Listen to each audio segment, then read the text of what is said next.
We're learning more about the fallout from this past weekend's Blarney Blowout. Welcome, everyone, to Western Mass News at 6 on this Wednesday. I'm Chris Pisano. And I'm Mary Wilson. The event is a decades-old off-campus tradition and led to dozens of college students being taken to the hospital due to excessive drinking. Western Mass News reporter Kristen Burnell joins us live in studio with the story. Kristen?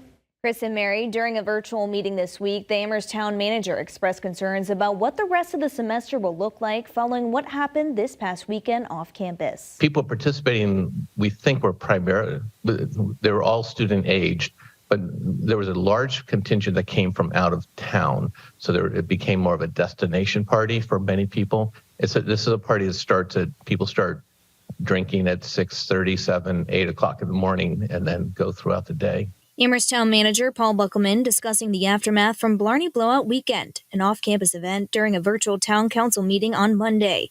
The weekend led to dozens of college students transported to the hospital for excessive drinking. What was different this year is the huge number of transports for medical calls. Big thing you might have heard is it's called the Borg, blackout rage gallon, which is a gallon of container of water that has water and vodka typically and other flavorings and Pedialyte and things like that.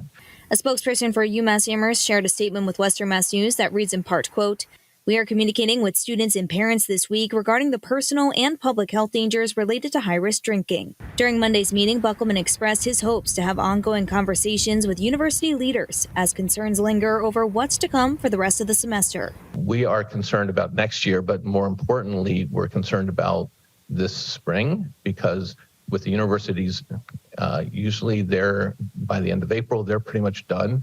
But this year they've extended that to Memorial Day. So there's 4 more warm weekends that we are conscious of and will have to prepare for.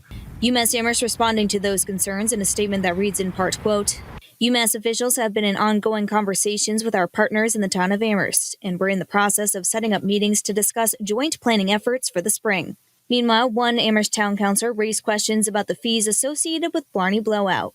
Does UMass contribute to the costs of managing this event? And Buckelman had this response. The university pays for all the overtime from the police departments that come to town.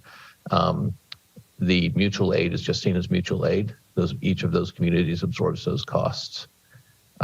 We absorb the cost of our Amherst Police Department that's working overtime.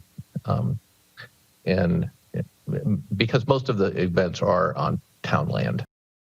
We did ask UMass Amherst when those joint meetings to discuss planning efforts for the spring are expected to be held, but they say there is no exact time frame at this time. Reporting live at studio, Kristen Burnell, Western Mass News.